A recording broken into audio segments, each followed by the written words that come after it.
한 주간 동안 받은 은혜를 같이 잠깐 나누겠습니다. 먼저 우리 어제 그제 내적 치유 수양에 있었는데요. 누림이 76명, 섬김이 21명이 1박 2일 과정을 다 마치고 출발했다는 그런 문자를 받았습니다.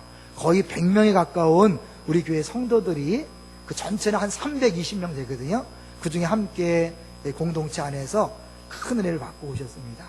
제가 이제 여기 올라오기 전에 간증문들 짧게 쓰신 것들을 이렇게 잠깐 보고 왔는데, 많은 큰 은혜가 있었구나라는 걸 느낄 수 있었어요.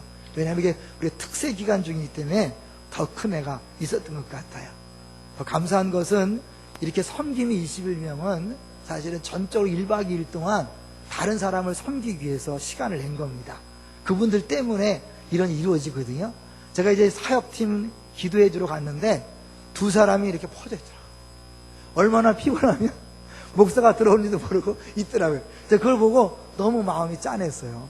이 특세 계속 새벽에 나오다가 1박 2일 동안 섬기니까 얼마나 힘들어요. 제가 그런 걸 보면서 저런 수고가 있었기 때문에 가능하구나. 특별한 것이 있는 것이 아니라 누군가가 십자가를 지는 마음을 섬길 때 은혜가 있습니다. 섬겨주시는 분들 지치지 않고 계속해서 섬겨주시기를 부탁드립니다. 두 번째로는 특세 4주가 지났습니다. 3분의 2 달려오는 동안 여전히 수백 명의 선도들이 자리를 지키면서 은혜를 사모하고 기도하는 모습에 목사가 감동이고 서로가 같이 기뻐하고 있습니다. 이제 이번 주에도 아까 말씀드린 것처럼 특별한 목사님이 오셔서 강의를 해주실 것입니다. 저하고 이렇게 저보다 한 10살 많으신 목사님이에요. 그런데 같은 동기신데 특별한 그런 목사님을 생각하고 은혜를 사모하며 나오시면 큰 역사가 있을 것입니다. 안 나왔던 분들 구경 삼아라도 꼭 한 번씩 꼭 나오시기 바랍니다. 이제 기회가 얼마 있지 않아요. 이 큰 잔치에 한 번도 구경 못하고 끝난다면 너무 아쉽잖아요. 꼭 나오세요. 마지막 세 번째는요, 제 개인적인데 제가 매주마다 한 번씩 울면서 은혜를 받고 있습니다. 이번 주에도 금요일날 설교를 듣고 기도하는데요, 얼마나 많이 울음이 나는지요. 제가 회개를 많이 했습니다. 내가 성도들을 너무 불쌍히 여기는, 궁히 여기는 마음이 없었구나, 그런 생각을 하면서 몇몇 분이 떠오르더라고요. 그래서 참 그들이 많이 아플 텐데 그런 부분들을 제가 같이 아파해 주지 못한 것이 느껴지면서 많이 울었어요. 그 은혜 때문에 제가 금요일날 내치 마지막 강의하고요, 사역을 마치고 올라오니까 2시에, 새벽 2시, 그리고 4시에 일어나서 씻고 나오니까 2시간 자고 새벽 설교를 했는데요, 아마 그전 같으면 감당이 어려웠을 텐데 하나님께서 그런 은혜를 주셔서 넉넉히 감당할 수 있었구나, 그런 생각이 들면서 정말 주께서 은혜 주시면 못할 게 없다, 그런 생각을 해봤습니다. 여러분이 큰 은혜가 지금 임하고 있습니다. 이 마지막에 더 큰 은혜가 있을 거예요. 지금까지 못 오신 분들 꼭 오시기 바랍니다. 오세요. 자, 오늘 제목을 한번 같이 읽어볼까요? 설교 제목 시작. 영원한 구원의 근원입니다. 설교 준비하면서 많이 부담이 있었어요. 오늘 어렵거든요. 좀 어려운 설교인데 어떻게 해야 되나. 그래도 우리가 사순절을 맞이해서 이 본문이 꼭 필요하기 때문에 정해놨는데 어렵다, 어떡하나. 한편으로 그런 생각이 들었어요. 지금 특세 기간 매일 설교를 들으니까 영안이 열렸을 것이다. 그래서 잘 알아들을 것이다 기대하면서 1부 예배 드렸어요. 2부 예배 드렸어요. 기대보다 더 잘 알아듣고 더 잘 이해하시더라고요. 그래서 이 3부 예배 성도들도 잘 이해하고 은혜 받을 줄로 믿습니다. 초반에 좀 어려워도 포기하지 마시고 집중해서 잘 들으셨으면 좋겠습니다. 자, 먼저 오늘 히브리서에 대해서 잠깐 얘기를 해야 될 것 같아요. 여러분, 히브리서는 누가 썼습니까? 히브리가 쓴 게 아닌 거 아시죠? 우리 히브리서니까 히브리가 썼나? 아니에요. 누가 썼는지 정확히 알 수 없습니다. 근데 분명한 것은 누구에게 썼는지는 정확해요. 누구에게 썼냐면 당시에 유대교에 있다가 예수를 믿고 기독교로 이렇게 개종한 사람들이 이 신앙생활이 너무 어려웠어요. 왜? 유대교를 믿었던 기존의 이스라엘 사람들이 계속 핍박을 했거든요. 그래서 핍박을 견디다 못해서 다시 돌아가는 경우가 많이 있었어요. 그래서 그들에게 이제 유대교와 기독교를 비교하면서 이 기독교에 참 구원이 있다는 사실을 계속해서 보여주고 기록하는 것이 히브리서예요. 그래서 예수님이 천사보다도 우월하고 모세보다 우월하고 아론보다 우월하고 여호수아보다 우월하다, 이런 얘기를 계속하면서 오늘 본문에서는 대제사장인 아론과 그 후예들, 그 후손들인 그 제사장들보다 예수님이 더 뛰어난 제사장으로서 우리에게 영원한 구원을 주셨다, 이렇게 이제 말씀하고 있는 거예요. 그러니까 이거 부분이 좀 어렵죠. 더구나 오늘 나오는 멜기세덱이라는 사람이 도대체 멜기세덱이 누군가, 이것 때문에 어려울 수 있어요. 자, 우리 천천히 한번 가볼 텐데요. 이제 먼저 주목할 것은 이 예수님이 대제사장으로 오셔서 우리의 모든 죄를 짊어지고 십자가를 지고 죽음으로 제사를 완성했어요. 그래서 우리가 이제 구원받았다, 그건데 대제사장이 되기 위해서는 두 가지 조건이 필요해요. 왜? 하나님과 사람 사이의 연결다리이기 때문에 첫 번째는 하나님이 인정해줘야 돼요. 하나님이 임명하는 그 임명이 있어야 돼요. 그러니까 하나님 인정하지 않으면 올 수 없잖아요, 하나님 앞에. 그러니까 첫 번째, 하나님이 인정해야 된다.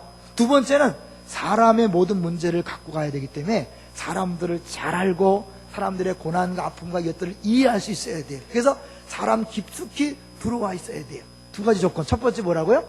하나님 앞에 인정받아야 되고, 두 번째 뭐예요? 사람을 너무나 잘 알아야 돼요. 이 두 가지를 얘기하는 것이 5장 1절부터 4절이에요. 자, 이렇게 배경을 가지고 읽어볼게요.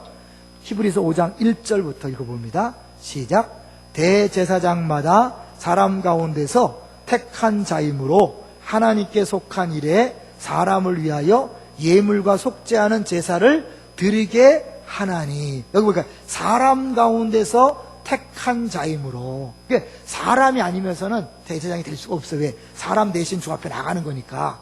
그 다음에 2절 볼까요? 2절 시작. 그가 무식하고 미혹된 자를 능히 용납할 수 있는 것은 자기도 연약에 힘싸여 있음이라. 인간은 인간이 돼 모든 인간의 연약함과 부족함을 다 경험해서 이 사람들을 불쌍히 여기는 마음, 안타까운 마음이 있어야 된다는 거예요. 그래 그 사정을 알잖아요. 자, 3절. 그래서 그러므로 백성을 위하여 속죄제를 드린 것 같이 또한 자신을 위하여도 드리는 것이 마땅하니라. 1절부터 3절까지는 인간적인 면에서의 제사장의 자격이에요. 4절은 하나님 쪽에서. 4절 읽어볼까요? 시작. 이 존귀는 아무도 스스로 취하지 못하고 오직 아론과 같이 하나님의 부르심을 받은 자라야 할 것이니라. 내가 스스로 제사장이 되는 게 아니라 하나님이 임명해 줘야 돼. 그래서 예수 그리스도가 하나님 임명받았다는 것을 보여주는 것이 바로 5절과 6절이에요. 이제 이 두 가지를 기억하시면서 5절, 6절을 볼까요? 이거는 하나님이 임명한 거예요. 자, 5절 시작. 또한 이와 같이 그리스도께서 대제사장 되심도 스스로 영광을 취하심이 아니요 오직 말씀하신 이가 그에게 이르시되 너는 내 아들이니 내가 오늘 너를 낳았다 하셨고. 하나님이 예수님에 대하여 내 아들이다. 여러분, 하나님의 아들이란 뭐예요? 하나님과 똑같은 존재라는 거예요. 신이라는 거예요. 영적인 존재이기 때문에 육체는 없어요. 근데 하나님이 육체를 입고 오신 거죠. 어쨌든 하나님 아들이라는 것은 하나님이기 때문에 죄가 없어요. 죄 없으시기 때문에 우리 대신 제물이 될 수 있는 거죠. 자, 6절 볼까요? 6절 시작. 또한 이와 같이 다른 데서 말씀하시되 내가 영원히 멜기세덱의 반차를 따르는 제사장이라 하였으니. 하나님께서 직접 예수에게 너는 멜기세덱의 반차를 따르는 영원한 제사장이라 임명한 거예요. 자, 그럼 멜기세덱이 누군가? 여기서 이제 갑자기 졸리기 시작하는 거죠. 멜기세덱이 도대체 누구야? 여러분, 멜기세덱이 누굽니까? 성경에 딱 한 군데 나와요. 어디 나올까요? 창세기에 보면 소돔과 고모라, 소돔과 성을 외부 세력에 침입해서 다 점령해가지고 아브라함의 조카까지 잡아갔죠. 그래서 아브라함이 300몇 명을 데리고 와서 다 승리한 다음에 승리하고 돌아올 때 이 멜기세덱이 갑자기 나타나요. 배경도 없어. 누군지 몰라. 갑자기 나타나는데 아브라함이 그에게 10분의 1을 드리고 전리품을 드리면서 그를 왕으로 섬기고 제사장으로 대접해요. 거기서 그 멜기세덱이 그렇게 특별한 무슨 배경도 없는 이상한 신비한 사람인 것처럼 예수님도 그 사람에 속한 멜기세덱 반차라는 거예요. 내게 계열을 따라 났다는 거예요. 이게 왜 중요하냐면요, 예수님은 어느 지파죠? 잘 생각해요. 예수는 12지파 중에 무슨 지파예요? 유다 지파. 왕이 유다 지파에서 나왔잖아요. 근데 제사장들은 어느 지파예요? 아론과 모세는 레위 지파예요. 그러면 레위 지파만 제사장이 돼야 되는데 갑자기 유다 지파가 제사장을 하니까 맞아 안 맞아요? 맞지 않죠? 그런데 하나님은 어때요? 이 예수님은 아론의 그런 후손으로서 제사장이 된 것이 아니라 다른 계열이다. 완전히 다른 계열. 그 멜기세덱의 그런 반차를 따라 멜기세덱까지 특별한 분이다라고 이야기하는 거예요. 자, 그게 7장에 나와요. 히브리서 7장을 가보세요. 히브리서 7장 1절부터 3절. 멜기세덱 7장 1절 3절 시작. 이 멜기세덱은 살렘 왕이요 지극히 높으신 하나님의 제사장이라 여러 왕을 쳐서 죽이고 돌아오는 아브라함을 만나 복을 빈 자라. 더 위에 있다는 거죠. 복을 빈 자라. 그 다음에 아브라함이 모든 것의 10분의 1을 그에게 나누어 주니라. 그 이름을 해석하면 먼저는 의의 왕이요 그 다음은 살렘 왕이니 곧 평강의 왕이요. 그 왕이라는 거예요. 자, 3절 시작. 아버지도 없고 어머니도 없고 족보도 없고 시작한 날도 없고 생명의 끝도 없어 하나님의 아들과 닮아서 항상 제사장으로 있느니라. 여기 보니까 모두 없고 모두 없고 모두 없고 모두 없다. 이거 뭐예요? 알 수 없는 존재, 신비한 존재, 어떤 배경도 없고 뿌리도 안 보이는 그런 신비한 존재로 하나님이 특별히 준비한 그런 사람이라는 거예요. 그래서 어떻게? 하나님의 아들과 닮았다. 항상 제사장을 있다. 잘 생각해 보세요. 레위는 누구 후손입니까? 아브라함의 후손이에요. 아브라함이 이삭을 낳고 이삭이 야곱을 낳고 야곱의 12아들 중에 레위가 들어있잖아요. 근데 아브라함이 누구한테 11조를 드리고 누구한테 절했어요? 멜기세덱한테 예물을 드리고 절했잖아요. 그러니까 뭐예요? 레위보다 훨씬 위에 더 뛰어난 상급, 더 위격에 있는 그 멜기세덱, 그거와 같은 계열이 예수님이라는 거예요. 누가 얘기했다고요? 하나님이 했어요. 자, 이제 하나만 더 이야기하고 이제 쉽게 갑니다. 멜기세덱은 제사장인 동시에 누구라고요? 왕이야.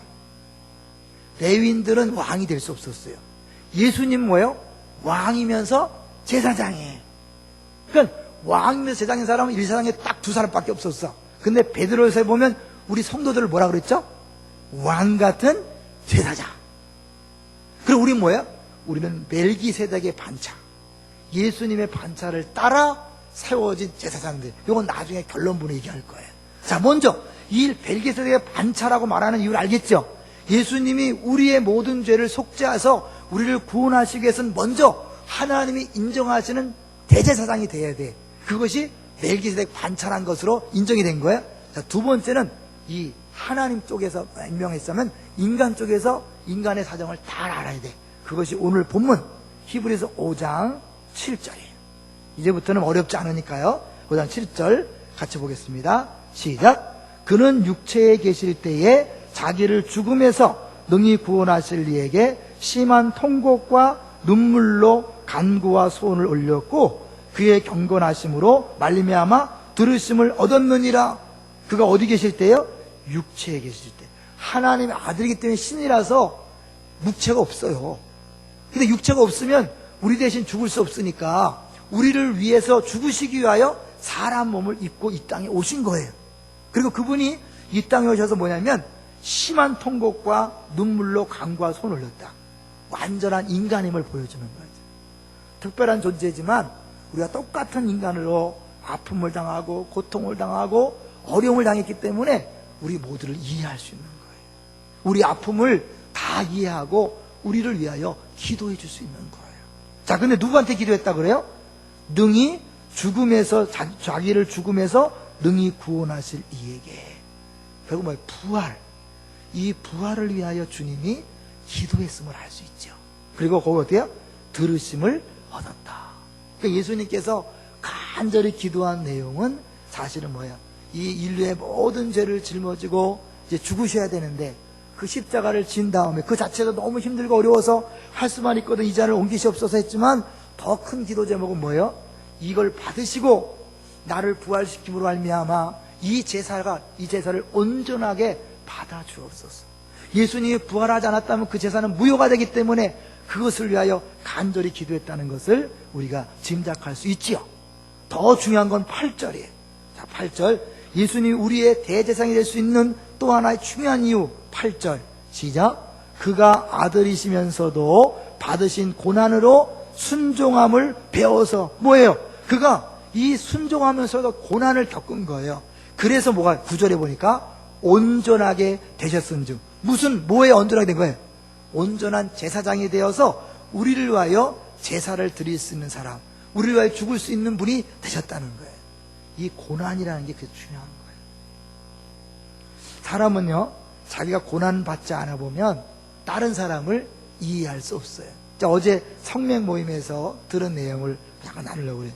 한 분이 그런 고백을, 이번 성명을 하는데 성경이 잘 이해가 안 된다고 늘 이야기하시는 분이에요. 근데 자기가 이제 교회에서 봉사하려고 드럼을 배우고 있는 중인데, 여자분인데 드럼을 배우다가 어느 수준 가니까 안 늘더라는 거예요.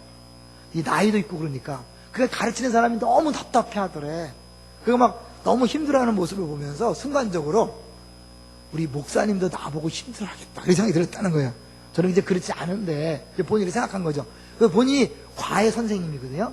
과외를 가르칠 때 애들이 이해 못하면 자기는 애를 구박했다는 거예요. 야, 머리는 폼으로 있는 게 아니라 쓰라고 있는 거다, 이런 식으로 애한테 막 했다는 거예요. 그게 생각나면서 애들한테 그러면 안 되겠다, 그렇게 느꼈다는 거예요. 뭐예요? 내가 어려움을 당해보니까 어려운 사람들을 이해할 수 있는 거예요. 하나님이요, 우리에게 남다른 고난을 주실 때가 많이 있습니다. 왜 나는 이렇게 혼자 고생해야 되는가? 저 사람은 저렇게 편하게 사는데 나만 이렇게 힘들어야 되는가? 이유가 있는 거예요. 그 고난을 통하여 우리를 온전한 제사장으로 만들어 가시는 줄로 믿습니다. 왜? 그래야 다른 사람을 이해하고 다른 사람의 눈물로 기도할 수 있거든요. 자, 한번 그걸 볼까요? 히브리서 2장으로 한번 가보세요. 히브리서 2장 17절 18절을 한번 보겠습니다. 히브리서 2장 17절 18절 시작. 그러므로 그가 범사에 같이 되심이 마땅하도다. 이는 하나님의 일에 자비하고 신실한 대제사장이 되어 백성의 죄를 속량하려 하심이라. 그가 시험을 받아 고난을 당하셨은즉 시험받는 자들을 능히 도우실 수 있느니라. 아멘. 본인이 모든 고난을 다 당했기 때문에 우리에 대하여 책망하지 아니하고 우리 아프고 연약함을 불쌍히 여기시는 거예요. 제가 아까 금요일날 회개했다 그랬잖아요. 저는요, 그 곽수광 목사님이 오병이어의 기적을 얘기하면서 이런 기적의 시작은 불쌍히 여기는 마음이었다. 예수님이 불쌍히 여기는 마음을 가졌기 때문에 기적이 시작되었다. 그래서 성경 전체를 보면 항상 불쌍히 여기는 마음, 그 다음에 기적이 나타났다. 그러니까 우리가 불쌍히 여기는 마음을 갖는 게 필요하다. 그런데 제가 나중에 기도할 때요, 그게 마음이 와닿았어요. 그 5,000명, 남자 5,000명, 거의 2만 명 가까이 모여있는 그들을 보면서 왜 너희들은 그렇게 못 사느냐, 왜 그것밖에 안 되냐, 이렇게 책망하고 질책한 것이 아니라 불쌍히 여기셨다. 저한테 적용해 보니까 제가 우리 성도들을 진짜 불쌍히 여겼는가, 변하지 않는다고, 빨리 이렇게 안 한다고, 그 부분에 대해서 안타까운 마음이 있고 그것 때문에 막 이렇게 했지만 진짜 그들이 변하고 싶어도 변하지 못하는 안타까움, 해결하고 싶어도 해결을 못하는 안타까움, 하고 싶은데 안 되는 그 안타까움 때문에 내가 정말 얼마나 마음 아파했는가, 그게 와닿으면서 회개했어요. 많이 울었어요. 그리고 두 사람이 생각이 났어요. 그 중에 그 한 주간 중에 정말 아픔을 호소하는 분들이 있었거든요. 한 분은 남편이 전화를 했어요, 저한테 먼저. 그러면서 우리 아내에게 병원에 입원을 하라고 권면을 해달라. 근데 딱 느낌이 오더라고요. 뭐가 있구나. 아내를 바꿔줬는데 이야기를 하는 거예요. 사실은 알코올 병원에 데려가서 아내를 입원시키려고 했는데 의사가 중독자도 아닌데 왜 입원시키겠어요? 그래서 다시 돌아오는 길이라는 거예요. 감 잡히나요? 남편이 억지로 입원을 시키려고 한다는 느낌이 있었어요. 얼마나 힘들까, 그렇죠? 그 상황 속에서 남편한테 대항할 수 없이 꼼짝 못하고 병원까지 갔다 오는 그 집사님의 심정이 어떨까? 그런 마음이 왔어요.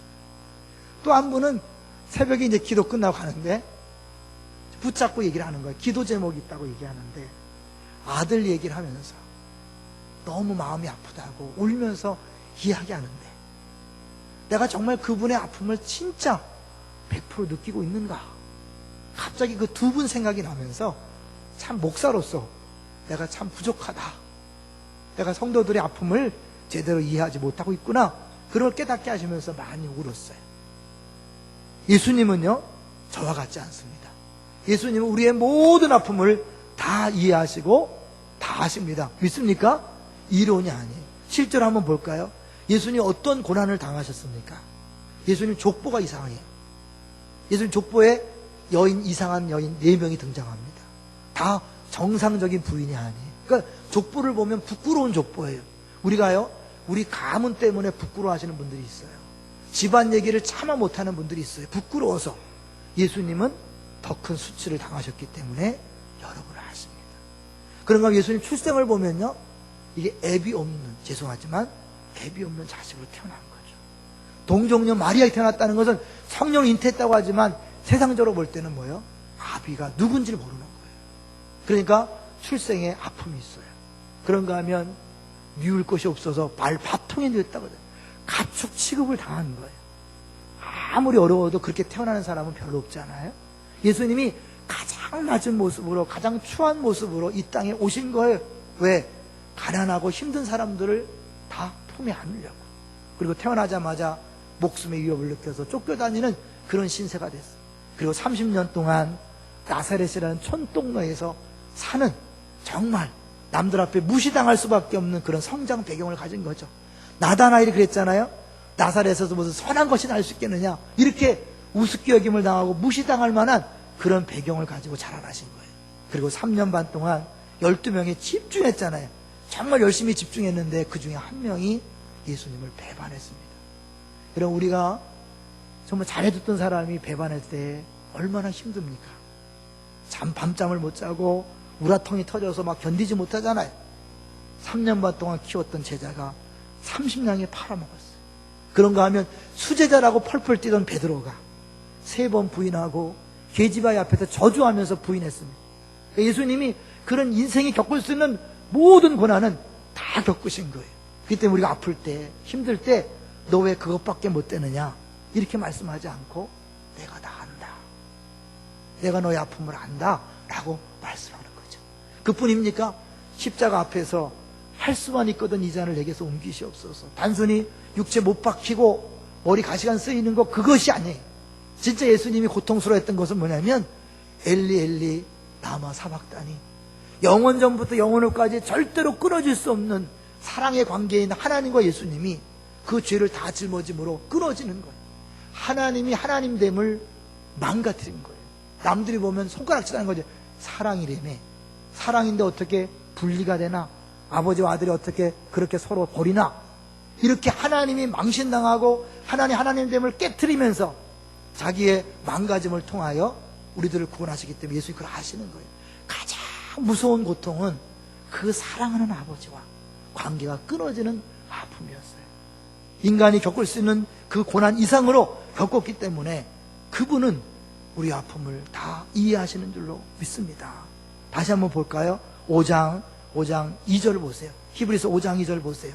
5장 2절 시작. 그가 무식하고 미혹된 자를 능히 용납할 수 있는 것은 자기도 연약에 휩싸여 있음이라.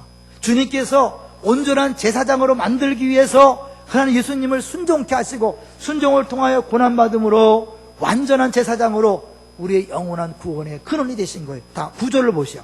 9절 5장 9절 시작. 온전하게 되셨은즉 자기에게 순종하는 모든 자에게 영원한 구원의 근원이 되시고, 영원한 구원이라는 것은 다시는 동물 제사가 필요 없어요. 우리를 구원하셨어요. 근데 주님은 지금은 너의 하늘 보좌 우편에서 계속 우리를 위하여 기도하신다고 그랬잖아요. 주님이 하늘 우편에 앉아서 야, 넌 내가 너를 위해 죽었는데 아직도 그 모양이냐, 아직도 그 꼴이냐, 그렇게 말씀하지 않습니다. 내가 힘들고 어려울 때, 하고 싶어도 못할 때, 끊고 싶어도 못 끊을 때, 힘들어할 때 내가 다 안다, 그 어려움을 안다 라고 하시면서 지금 우리를 위해서 기도하고 계신 것입니다. 근데 특별한 단어가 있습니다. 구원의 근원이라고 그랬죠. 이 근원이란 말을 여러 해석할 수 있지만 어떤 목사님이 이걸 틀이라는 말로 해석을 했어요. 여러분 붕어빵 만들 때 붕어빵 틀이 있잖아요. 그 넣고 짝짝 찢기만 하면 다 나오는 것처럼 그 틀이 바로 근원이라는 거예요. 예수님이 십자가에 죽으시고 고난받으심으로 순종함으로 우리를 구원했던 것처럼 이제 뭐예요? 우리도 예수님 제자로서 똑같은 삶을 살아야 되는 거예요.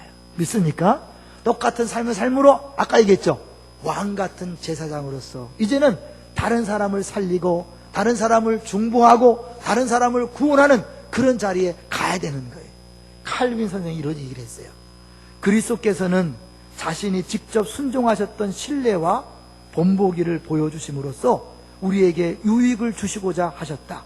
그리스도의 순종하심이 우리에게 직접적인 유익이 되기를 진정으로 원한다면 우리도 그분의 순종하심을 그대로 닮아가야 할 것이다. 한마디로 고난을 당하고 십자가를 지라는 거예요. 누군가를 위하여 희생하고 섬기라는 거예요. 제가 광 목사님 설교를 들으면서 또 하나 은혜 받은 건 뭐냐면요, 광야의 오병이어 잔치 얘기를 하면서 예수님의 성만찬 이야기를 연결을 시키잖아요. 떡을 떼어주는 것은 자기 살을 떼어주는 것과 같다고 얘기합니다. 오병이어의 기적은 자기 살을 떼어주는 아픔을 통해 이루어지는 거예요. 오늘날 우리가 다른 사람을 행복하게 하고 다른 사람을 살리기 위해서는 예수님이 자기 살을 찢은 것처럼 나도 내 살을 찢는 그 고통을 겪어야, 피를 흘리는 고통을 겪어야 생명 역사가 나타나는 줄로 믿습니다.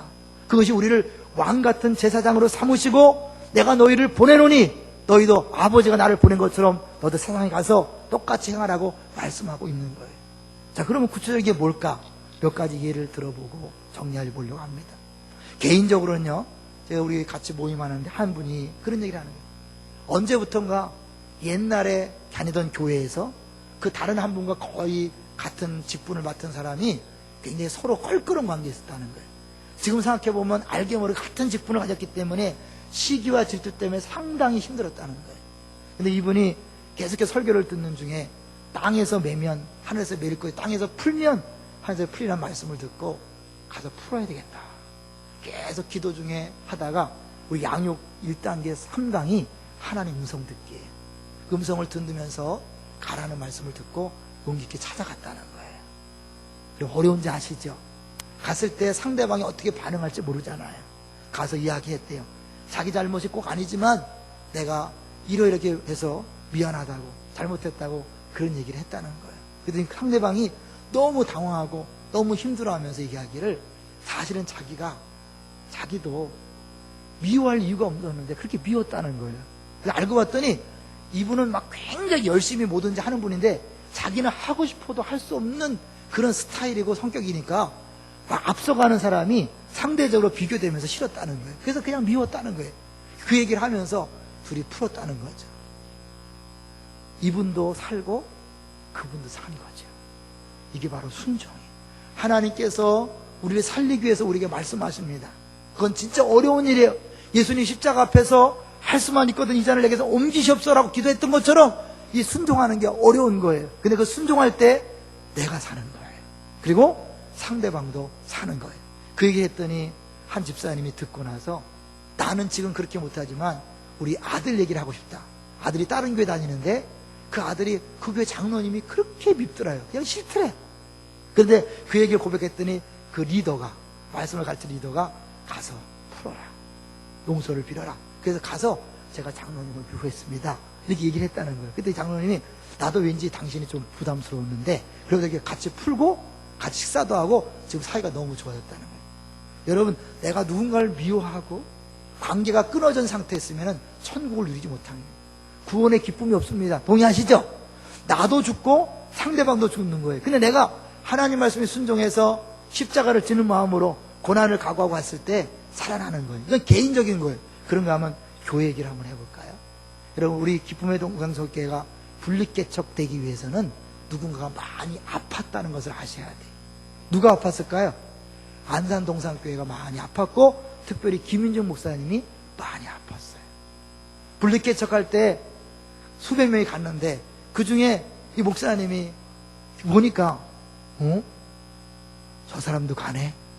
간다 그랬지만 정말 가네? 가슴이 막 무너지는 것 같아요. 저는요, 우리 교회 잠깐 왔다 가시는 분들, 정말 내가 전도도 안 했고 양육도 안 했기 때문에 정말 내 피와 땀이 섞이지 않았지만 잠깐 와도 가도 마음이 아파요. 마음이 아파. 내가 사실은 다른 교회에서 많이 오셨기 때문에 가는 걸 막지 못해서 그렇지 마음이 무지 아파요. 그런데 사실은 뭐예요? 이 목사님은 전도에서 양육에서 수십 년 동안 함께 했던 사람이 갈 때 진짜 아프다고 얘기를 하더라고요. 정말 가네. 근데 그것을 이규원 목사님이 요새 느꼈다는 거죠. 이제 우리 이번에 내치가는데 행복한 동산교회라고 있어요. 이 은혜의 동산교회가 자기네가 분립 개척했기 때문에 또다시 또 하나의 교회를 개척했는데 지금 벌써 한 100명 가까이 모여서 3개월밖에 안 됐는데 거의 자립이 되는 정도예요. 그 70명이 간 거예요. 근데 그 70명 중에 전도를 제일 많이 하는 장로님이 가셨어요. 예전에 우리 교회 와서 간증됐던 이 교사인데 이분이 전도를 진짜 많이 동네 한 대를 거의 변화시킬 만한 그런 사람이었는데 이분이 간 거예요. 그러니까 이분이 딱 가니까 전도된 사람들 뭐 따르는 사람들이 같이 쫙 가서 일꾼들이 많이 간 거예요. 그러니까 지금도 보면 막 자리가 덤벼 있다는 거예요. 그러니까 이규 목사님이 한편으로는 기쁘면서 한쪽이 막 마음이 쓰린 것을 어쩔 수 없다. 그러면서 김민중 목사님의 그 마음을 확실히 알겠다고 그렇게 얘기하는 것을 봤습니다. 그런 거예요. 내 살을 찢어내는 아픔. 그것이 있어야 누군가가 살아나는 것입니다. 내적 치유 수양에서 생수의강에서 누군가 1박 2일 동안 3박 4일 동안 자기 생활을 다 접고 아픔과 고통을 겪으면서 섬기는 사람이 있을 때 회복되고 치유되고 구원하는 역사가 나타나는 줄로 믿습니다. 주님이 우리를 왕같은 제사장으로 삼으신 이유는 그 일을 하라고 보내시는 거예요. 예수님이 제사장으로 자기 몸을 바쳐 자기 몸을 제물로 삼아서 그 고난을 받고 순종함으로 우리를 구원한 것처럼 이제 너희들이 가서 그 일을 하라고 우리를 보내시는 줄로 믿습니다. 어렵고 힘들지만 주님이 이미 우리를 하셨고 우리에게 그것을 원하십니다.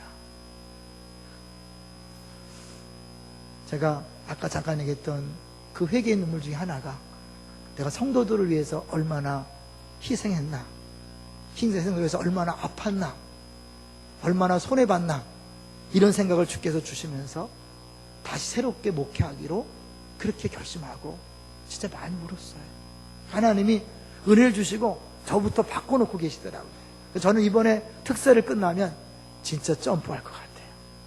여러분도 이번 기회 하나님 끊임없이 기본으로 성경으로 또 다시 또 처음으로 돌아가라고 말씀하실 때 잘 들으시고 정말 우리 위치가 무엇이고 우리가 해야 될 일이 무엇인지를 분명히 알되 특별히 오늘은 하나님께서 왕같은 제사장으로 삼으신 그 이유를 분명히 기억하고 가정에서 남편을 위해 죽으시고 아내를 위해 죽으시고 부모를 위해 자녀를 위해 죽으시고 직장과 일터에서 다른 사람을 위해 기꺼이 죽고 손해보고 희생하는 살을 띄워주는 그런 주인공들 되시기를 주의 이름으로 축원합니다. 네. 주보를 한번 보겠습니다.